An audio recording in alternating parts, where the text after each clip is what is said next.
His lawyer leaned close and whispered 5 quiet words. Just 5.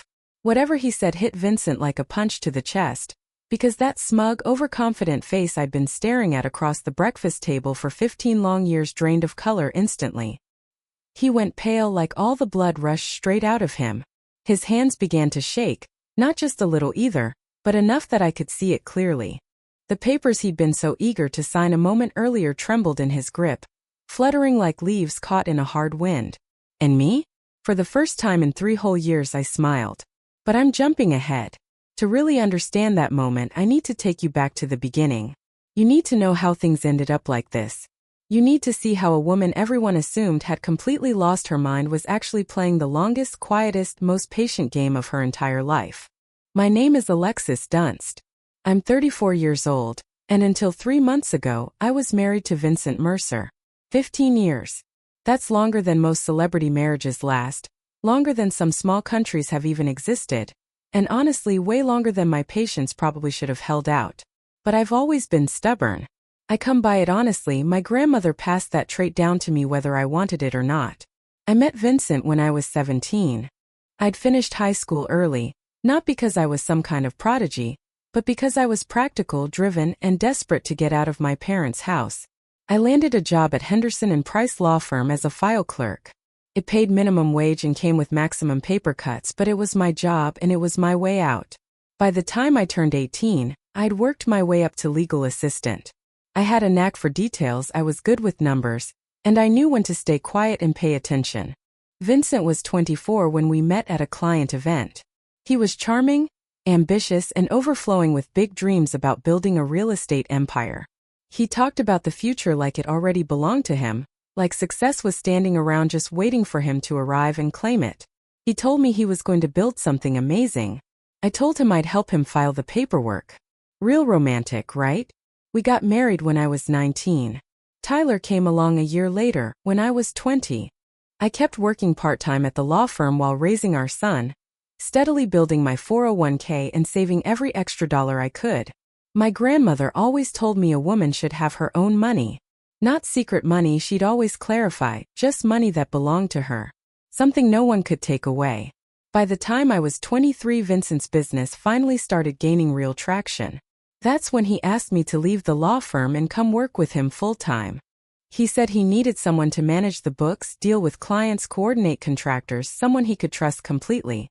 And so I became his unpaid everything. I handled the bookkeeping. I ran the office. I dealt with clients. I coordinated contractors. I decorated model homes, organized marketing, planned events, and filled in every gap that ever appeared. I did all of that while raising Tyler, managing our household, and somehow making sure everyone stayed fed and mostly happy. Officially, my title was wife. Unofficially, I was everything else. For 11 years, I poured my time, energy, and identity into building Vincent's dream. And for those same 11 years, he soaked up all the credit, the awards, the praise, the recognition. At industry events, I was always introduced as Vincent's wife. At celebrations, he thanked his team, his mentors, and his vision. Somehow, he never quite found the moment to thank me. Some point things changed. He started making major decisions without even asking my opinion. He began staying late at work more and more often. Then came the little criticisms, how I dressed, what I cooked, my so-called lack of ambition. Never mind that I was running his entire back office for free, raising his son, and keeping his life from falling apart. But sure, I wasn't ambitious enough. Then, 3 months ago, everything blew up. He came home on a Tuesday night while I was making dinner, his favorite meal, because apparently I enjoy putting effort into things that go unappreciated. He sat me down at the kitchen table with this cold, businesslike look on his face. No sadness. No apology. Just efficiency. I want a divorce, he said. Then he added, I want the house, the cars, the business, everything. You can keep Tyler. He said it like he was placing an order. I'll take the assets, hold the kid, thanks. Like our 15-year-old son was a leftover pizza he didn't feel like dealing with. Like Tyler was some inconvenience he was generously allowing me to keep. I just stared at him. After 15 years of marriage, this was how it ended. Right there at our kitchen table between the salt shaker and the butter dish, like I was just another item he was done with. What I didn't know then, what I wouldn't find out until later, was that Vincent had been planning this for months. He already had a lawyer lined up. Harold Whitfield. Expensive. Experienced. He'd been carefully building his exit strategy, while I was meal prepping and scheduling his dentist appointments. I'd been blindsided by the man I trusted with everything. The very next day, his mother showed up. Lorraine Mercer. A woman who had treated me like hired help for 15 years arrived with perfectly styled hair and a carefully rehearsed look of sympathy. She patted my hand and told me I should have tried harder to keep her son happy. "Men have needs, dear," she said, like she was explaining something complicated to a slow child. Her advice on marriage was always fascinating, especially considering her own husband spent 7 days a week on the golf course just to avoid being in the same room as her. But sure, I was the problem. That first week passed in a haze. Vincent moved me into the guest room. Papers were drafted, settlements proposed, timelines mapped out. Everything moved fast, and I felt like I was drowning. To everyone else, I looked like a woman whose world had completely collapsed. A wife tossed aside after 15 years of loyalty. A victim who never saw it coming. But here's what Vincent didn't know. What nobody knew. 3 years earlier, I'd found something buried deep in his own financial records. Something he believed was hidden for good. And ever since then, I'd been quietly, patiently preparing. Before we keep going, if you're enjoying this story, hit that subscribe button and let me know in the comments where you're watching from and what time it is there. I read every single comment. Thank you. Now back to the mess. Within a week of announcing the divorce, Vincent had taken full control. The guest room became my permanent space in what used to be our home. My closet shrank from a walk-in to 2 small sections he generously allowed me to keep. The message was loud and clear. This wasn't my house anymore. 2 weeks later, he started bringing her around. Brittany Sawyer. 27 years old. Worked at his company, of course she did. She had that Instagram-perfect look. Blonde highlights, flawless nails, yoga pants that cost more than my weekly grocery bill. She walked into my kitchen like she owned the place, wearing my apron, my grandmother's apron, while making smoothies in my blender. She was younger than my marriage, younger than my favorite handbag, but apparently she made a killer smoothie, so I guess that counted for something. Vincent showed her off like a prize he'd won. They sprawled out on my couch, watched my television, and ate their meals off my plates. He'd wrap his arm around her right in front of me, like I was part of the furniture, like I'd already faded into the background. Every day the humiliation ramped up. First, he canceled my personal credit card. "We need to separate finances," he said, putting on that calm, reasonable tone like he was doing me a favor. Then he shut down the joint card. After that, he casually suggested that maybe I should find another place to stay while we worked through things. My own house, and somehow I was the one being pushed out. Lorraine came by to help me pack. And by help, I mean she went through my belongings and decided what she thought I deserved to keep. Old clothes were acceptable. Some family photos, but not all. My grandmother's recipe box. She paused over that one like she was debating whether it should belong to me or her. What I wasn't allowed to take. Any jewelry Vincent had bought me over the last 15 years. Any furniture I'd chosen. Anything with real value. Those were marital assets, Lorraine explained, and therefore Vincent had a right to them. She stuffed my belongings into garbage bags. Not boxes. Garbage bags. Like I was something being thrown out. Through all of this, there was one person I truly believed was on my side. Diane Holloway. We'd been friends since high school. 20 years of history filled with boyfriends, breakups, weddings, babies, and everything in between. She was the first person I called after Vincent dropped the divorce bomb. She was endlessly supportive, always checking in, always asking how I was holding up, always ready to listen. She brought wine, let me cry on her shoulder, told me I deserved better, and insisted Vincent was making a huge mistake. Still, something didn't sit right. Small things at first. Vincent somehow knew my plans before I'd even acted on them. When I told Diane I was considering fighting for the house, Tyler came home the very next day saying his dad told him it wouldn't work.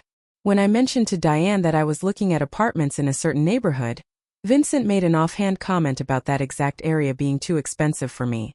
And then it hit me. Looking back, the signs had been there for years. The way Diane's face lit up whenever Vincent walked into a room. How she complimented him just a little too much, laughed just a little too hard at his jokes. How she always asked about him first. How's Vincent? How's the business? Is Vincent happy? She'd been in love with my husband for 15 years. And Vincent, who collected admiration the way some people collect stamps, knew exactly how to use that. He made her feel special, important, different from other women. He probably hinted that something might happen after the divorce, fed her just enough hope to keep her loyal. My best friend had become his informant. 20 years of friendship traded in for a little flirting and a handful of empty promises. Honestly, Diane should have charged more. But the worst part wasn't Vincent. It wasn't Lorraine. It wasn't even Diane. The worst part was Tyler. My son saw everything. The girlfriend. His grandmother packing my bags. The way his father looked at me like I didn't matter. And Vincent was working on him slowly, day by day, dripping poison into his ear. Your mom is making this harder than it needs to be. I just want everyone to be happy. She's the one dragging this out. I'm trying to be fair, but she won't cooperate. Tyler started pulling away from me. He wasn't angry, just distant. Confused. He didn't know who to trust. And his father was very, very convincing. I could have lost the house. I could have lost the money. I could have lost everything I'd spent 15 years building. But watching my son look at me like I was the problem, that was the real knife. That was the wound that actually bled. That's when I hired a lawyer. Nina Castellano. She came highly recommended by my old firm. 52 years old, sharp as a razor, and completely allergic to nonsense. She reviewed my situation carefully and laid out her strategy. You helped build this business, she said. You're entitled to half of everything. The house. The company. The accounts. We fight. I stared at her for a long moment and asked, what if I don't want to fight?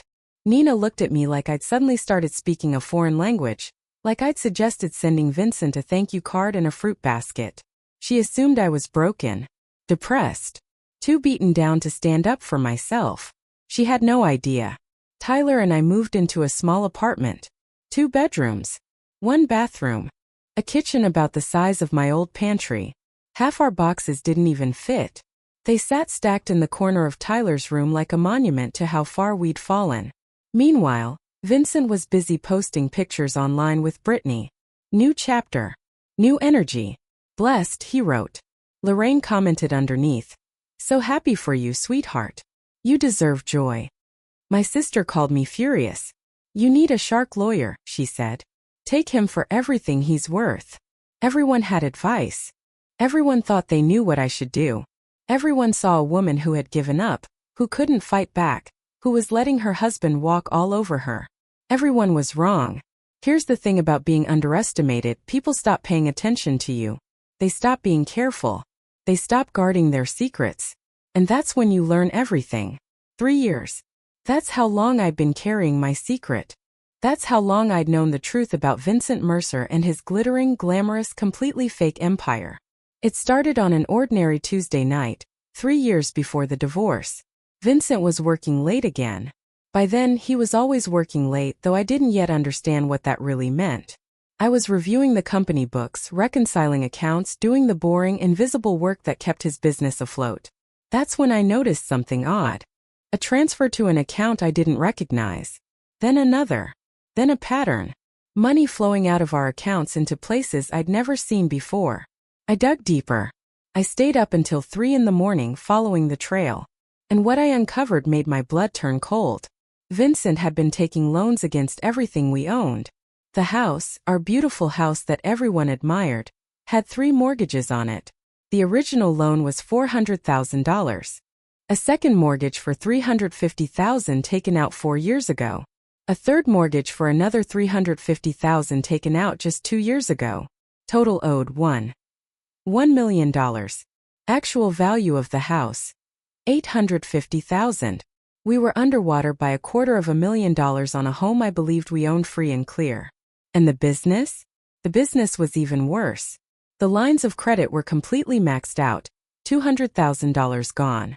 Back taxes totaled $85,000. Vendor debts came in at another $120,000. Equipment loans added $75,000 more. The very company Vincent bragged about at every party, the one he swore was thriving, was actually suffocating under nearly $500,000 in debt. Even the cars were a lie. All three were leased, each one with balloon payments looming. We didn't truly own anything. We were just drowning under very expensive monthly bills. I sat alone in my kitchen at 3 o'clock in the morning, surrounded by stacks of printed statements, and did the math. Total debt landed somewhere around $1.9 million. Actual assets? Maybe $1.6 million on a good day. We were at least $300,000 underwater, and possibly more. So where did all that money go? I kept digging. Over the next several weeks, I tracked every transaction I could uncover. And what emerged was devastating. Cryptocurrency investments $180,000 completely gone. Gambling losses totaling $75,000. Then there was the apartment I never knew existed. Rented for a woman I didn't know existed either. $60,000 in rent and furnishings. Lifestyle expenses that never came home. Watches, tailored suits, trips I was never invited on. Another $85,000 vanished. My husband wasn't building an empire. He was stacking a house of cards, using borrowed cards that were already on fire. We looked wealthy the same way a mannequin looks alive, convincing from a distance, completely hollow up close. My first instinct was to confront him. I wanted to scream, cry, demand explanations. But I knew Vincent. I'd watched him operate for years. If I confronted him, he'd twist the story, explain it away, make me feel crazy for even questioning him.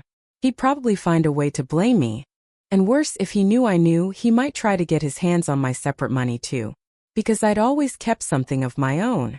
My grandmother's voice echoed in my head. A woman should have her own money. I still had my IRA from my law firm days. I'd rolled it over when I quit, but I'd never touched it. By then, it had grown to around $180,000. That money was mine, earned through my own work, legally separate property. And then there was my grandmother herself. She passed when I was 28 and left me $340,000. Her will was crystal clear. This money was for Alexis alone. I kept it in a separate account for 6 years. I never mixed it with Vincent's finances. I never used it for household expenses. My grandmother kept her own account for 50 years. Not secret money, she always said. Just mine. Smartest woman I ever knew. Altogether, I had roughly $520,000 that was completely legally and unquestionably mine. So I didn't confront Vincent. I protected myself. I worked with my uncle, a retired accountant, and set up an irrevocable trust for Tyler. My IRA and my inheritance went into that trust. My name wasn't listed as a beneficiary. Vincent's name definitely wasn't on it. The trust was for Tyler's future. College, a first home, emergencies, and it was untouchable. Then I documented everything. Every mortgage. Every hidden account. Every questionable transaction. I printed copies and stored them at my sister's house. I placed backups in a safe deposit box. I saved digital copies on an encrypted drive. And then I waited. I knew Vincent would leave eventually. Men like him always do. They get bored. They find someone younger. Or they decide they deserve more. I just had to be ready when it happened. 3 years. That's how long I waited. 3 years of watching him dig the hole deeper. 3 years of smiling at dinner parties while knowing our entire life was built on quicksand. I became very good at patience. And even better at pretending I didn't know my husband was financially drowning us both. So when Vincent finally asked for a divorce, when he demanded the house, the cars, the business, everything, I almost laughed. He wasn't asking for assets. He was demanding debt. He just didn't realize it yet.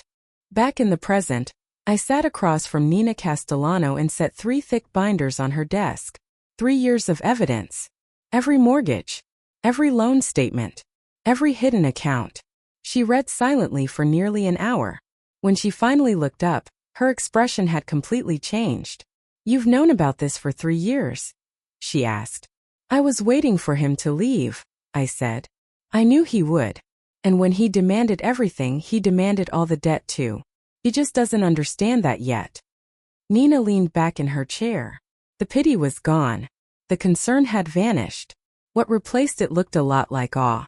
"So when you sign over the assets," she said slowly, "you walk away clean.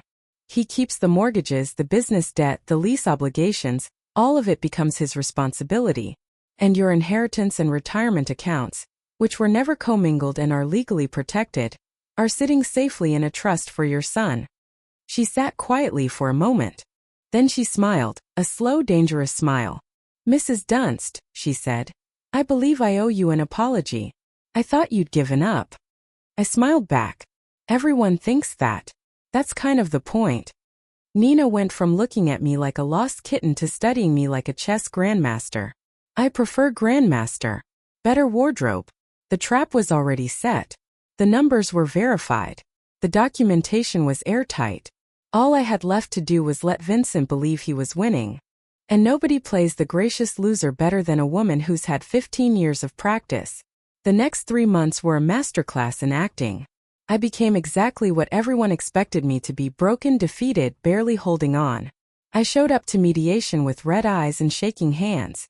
I spoke softly and hesitantly, like a woman who'd lost all confidence. I asked for so little it made the mediator uncomfortable. "I just want enough to start over," I said during our second session. "I'm not trying to be difficult. I know the business is his life's work. I know the house means everything to him. I don't want to tear our family apart any more than it already is." I asked for $50,000 in cash, my personal belongings, and shared custody of Tyler. That was it. Vincent agreed immediately. He was probably expecting me to demand half of everything. That's what any competent lawyer would push for. Instead, I was asking for crumbs.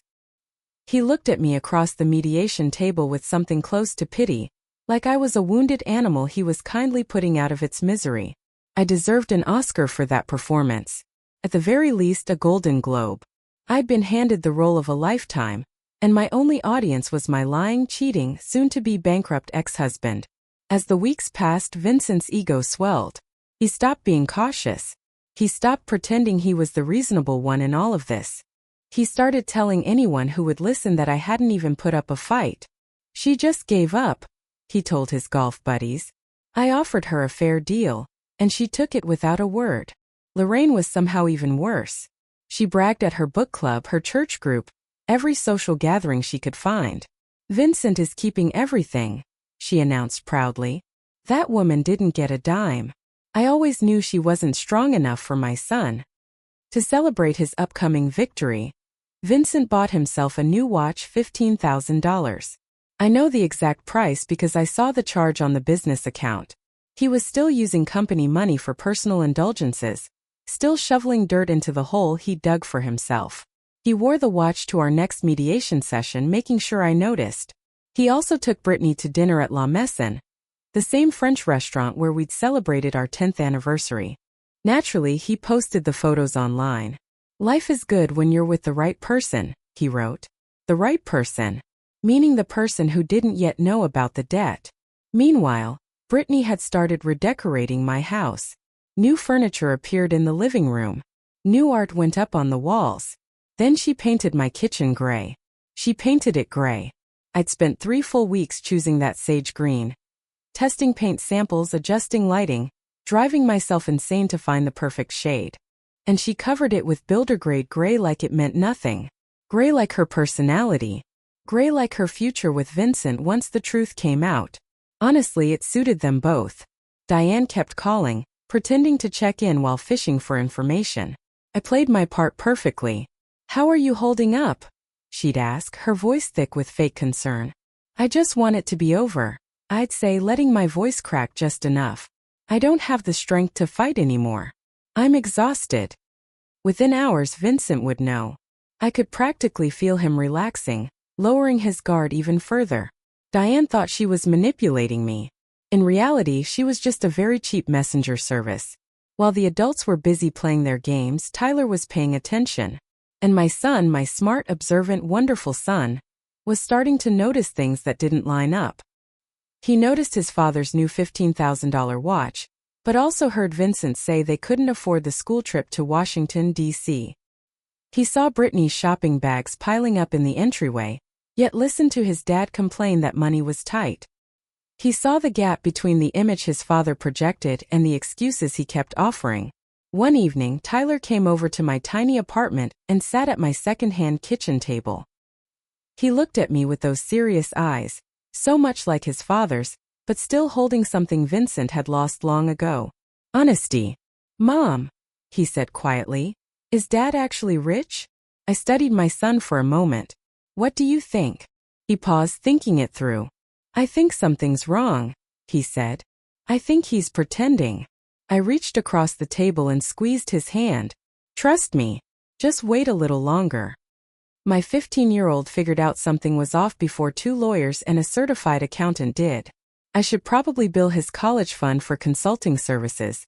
Behind the scenes, Nina was executing our legal strategy with surgical precision. The main divorce agreement clearly stated that I was relinquishing all claims to marital property. The house, the business, the vehicles, everything would transfer to Vincent.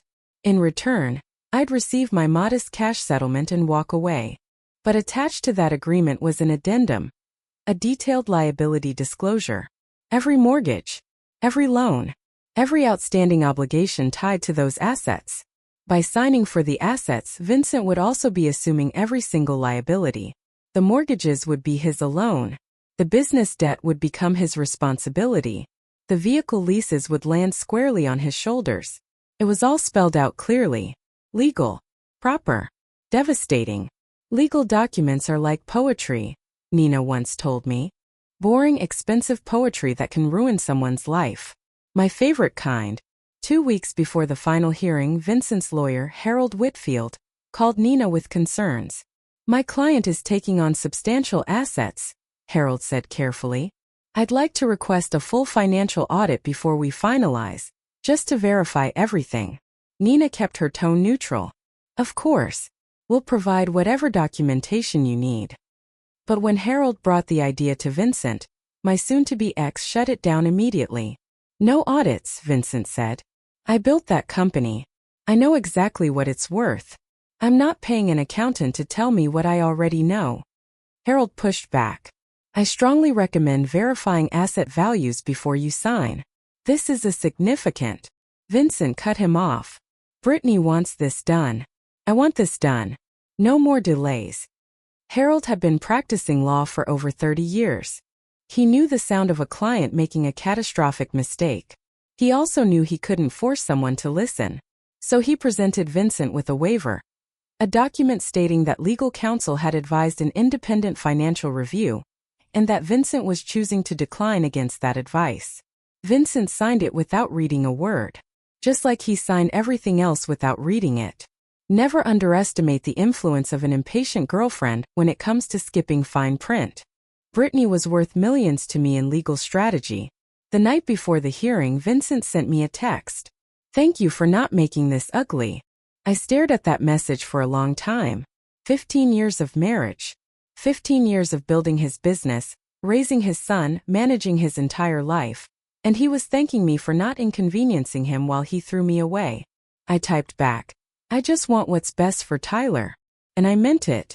What was best for Tyler was a protected future, a secured trust fund, and a father who was about to learn the most expensive lesson of his life.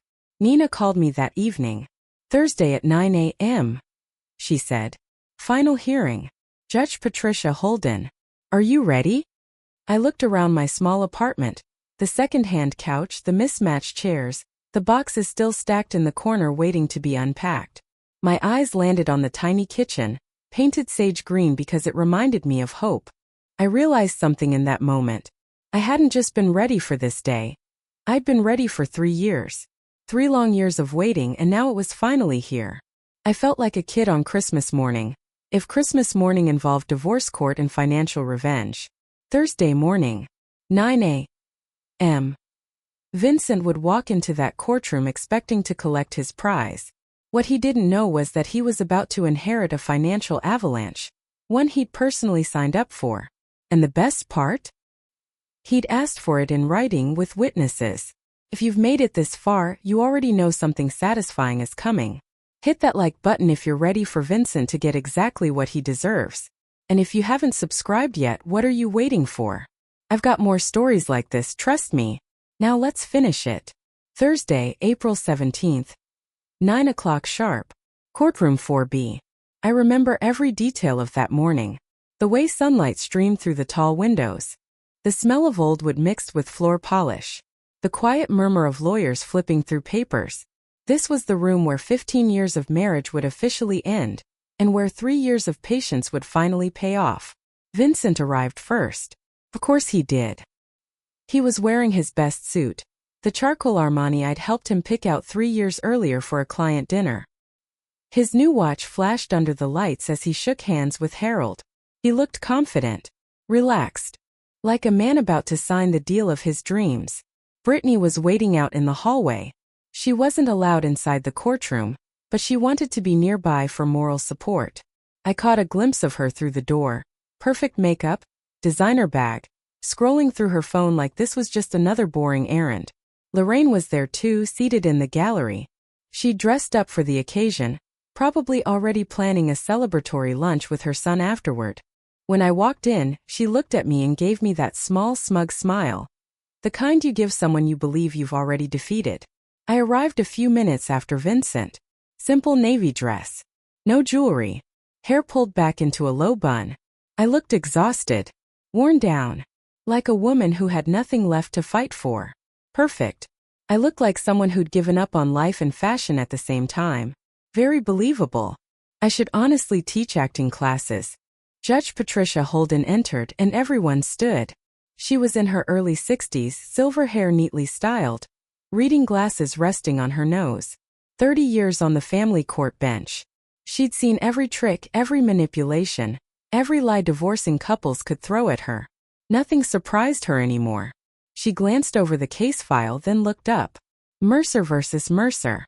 Final dissolution hearing. I understand the parties have reached an agreement. Harold stood first. Yes, Your Honor. My client Vincent Mercer is assuming all marital assets, including the family residence, the real estate development business, and all associated vehicles. In exchange, Mrs. Dunst will receive a cash settlement of $50,000. Nina stood beside me. That's correct, Your Honor. My client agrees to relinquish all claims to these assets and accepts the proposed settlement. Judge Holden's eyes shifted to me. She studied my face carefully, looking for signs of pressure or hesitation. Any indication I was being pushed into a bad deal. Mrs. Dunst, she said, I need to confirm that you understand what you're agreeing to today. You are giving up your claim to substantial property, the family home, the business you helped build. Are you certain this is what you want? I kept my voice soft, just a little shaky. Yes, Your Honor. I understand. And you're entering into this agreement voluntarily? No one is pressuring you? No, Your Honor. I glanced down at my hands, then looked back up. I just want my husband to have everything he asked for. I want this to be over. She studied me for another long moment. I could practically see the debate playing out in her head. Whether to pause the proceedings, whether to protect me from what looked like a terrible mistake. But I had legal representation. I was answering clearly. I was an adult woman making my own decision. Very well, she said at last. Let's proceed. The clerk began passing out the final documents. Page after page of dense legal language, signatures required every few pages. Vincent signed eagerly, barely skimming the text. He wanted this finished. He wanted to get back to his shiny new life, his shiny new girlfriend, and his shiny new freedom. I signed slowly, deliberately. Every stroke of my pen was measured and careful. This was the moment I'd waited 3 years for. I intended to savor every second. Across the courtroom, Vincent glanced at Lorraine and smiled. She nodded back proudly. Out in the hallway, his phone buzzed, probably Brittany sending encouragement. He even checked it during the hearing. During his own divorce. That was the kind of man he was. Meanwhile, Harold Whitfield did what good lawyers do. He reviewed the entire document packet one final time. Main agreement signed. Asset schedule signed. Settlement terms signed. Then he reached the addendum. The liability disclosure statement. I watched his face as he read it. I saw confusion flicker across his expression. I watched him flip back a page, then forward again like he was hoping he'd misread something. He hadn't. Harold's face went pale. He leaned toward Vincent, trying to keep his voice low. Sir, he whispered, we need to talk. Vincent waved him off, still riding his sense of victory. Not now. We're almost finished. Harold's voice sharpened. Sir, you're assuming all the debt. Vincent turned, frowning. What? The liability disclosure, Harold whispered urgently, tapping the page. The mortgages. The business liens. It's all here. You're assuming personal responsibility for everything. For the first time that morning, Vincent actually looked at what he'd signed. I watched his eyes move across the numbers. I watched the color drain from his face. House $1. 1 million owed. Market value $850,000. Business $480,000 in combined debt. Vehicles $115,000 in lease obligations. Additional personal liabilities $200,000. Total debt approximately $1. 9 million.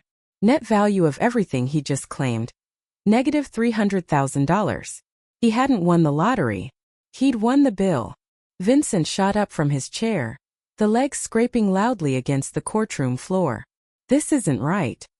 Vincent looked at me, then at the judge, then back down at the paperwork like it might rearrange itself if he stared long enough. She hid this from me, he said sharply. This is fraud. Judge Holden's voice cut through the room like a blade. Mr. Mercer, sit down. These numbers are fake, Vincent shot back, his voice climbing.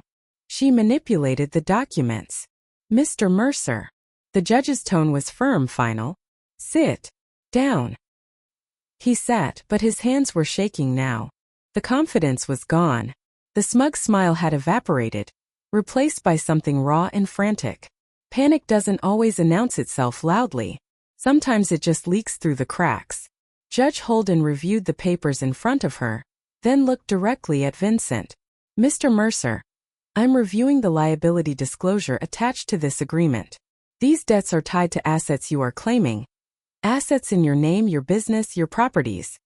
She fixed him with a stare that made the room feel smaller. Are you telling this court that you are unaware of your own financial obligations? Silence. Watching Vincent try to explain why he didn't know about his own debts was like watching a cat attempt to justify a shattered vase on the floor. Weirdly fascinating. Completely unbelievable. Harold cleared his throat. Your Honor, I need to state for the record that I advised my client to obtain an independent financial audit prior to today's hearing. He declined. I have documentation. He produced the waiver, the same one Vincent had signed without reading. The one that spelled out, in plain legal language, that Harold had recommended a full financial review and Vincent had chosen to refuse. Judge Holden glanced at it briefly. So Mr. Mercer was advised to verify these figures. He elected not to. She turned back to Vincent. Is that correct? Vincent stared at the waiver like it had just bitten him. I didn't. I thought. Is that your signature, Mr. Mercer? A long pause. Then quietly. Yes. Then you assumed this risk voluntarily, Judge Holden said evenly. You were given the opportunity to investigate. You declined. The agreement stands. Vincent turned toward me, desperation finally cracking through what little composure he had left. You knew, he said, his voice breaking. You knew about all of this. I met his eyes without flinching. I was your bookkeeper for 11 years, Vincent. I knew everything. His face cycled through emotions so fast I almost felt dizzy watching it. Confusion, anger, betrayal, fear. And then, finally, the one I'd been waiting for. Realization. The moment he understood this wasn't something done to him. It was something he'd done to himself. I want to withdraw the agreement, Vincent said, turning back to the judge. I didn't understand what I was signing. This isn't fair. Judge Holden shook her head. Mr. Mercer, you signed sworn documents before this court stating that you understood and agreed to all terms. You were represented by competent legal counsel. You declined additional review. She paused. Your wife concealed nothing. These are your debts. Your mortgages. Your obligations. Another pause. Final this time. The agreement is final. The gavel came down. Mrs. Dunst, you will receive your settlement. Mr. Mercer, you will receive the assets as agreed, along with all associated liabilities.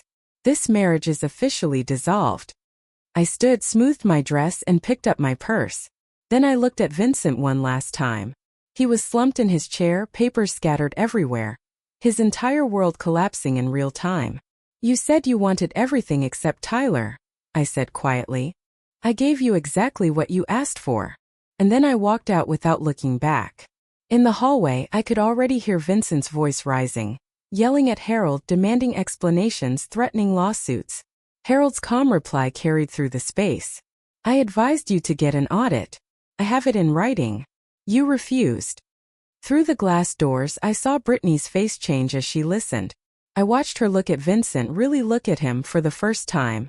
Not the successful businessman she thought she was getting. Just a man buried in debt and bad decisions. She was gone before I reached the elevator. Moving fast.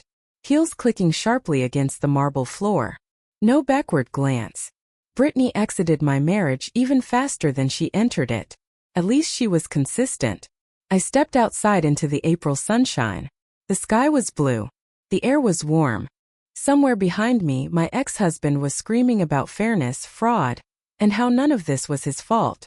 Ahead of me was a new life. Smaller. Simpler. But completely mine. The fallout came faster than I expected. Within 2 weeks, Brittany had moved out of the house, packed her things in the middle of the night and left a note that read, "This isn't what I signed up for." The gray kitchen sat empty. Within a month, Vincent tried to sell the house. But when you owe more than something is worth, there are no buyers. Just banks calling about missed payments and realtors quietly suggesting short sales. By the second month, the business began to default. Vendors filed lawsuits. The line of credit was frozen.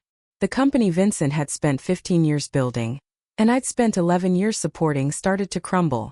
By month 3, Vincent was sitting across from bankruptcy attorneys, trying to figure out which assets could be protected from creditors. The answer was almost none. Lorraine's perfect son began calling relatives, asking for loans, showing up at family members' houses with excuses and explanations. Nobody knew about the debt, he claimed. Alexis must have hidden it.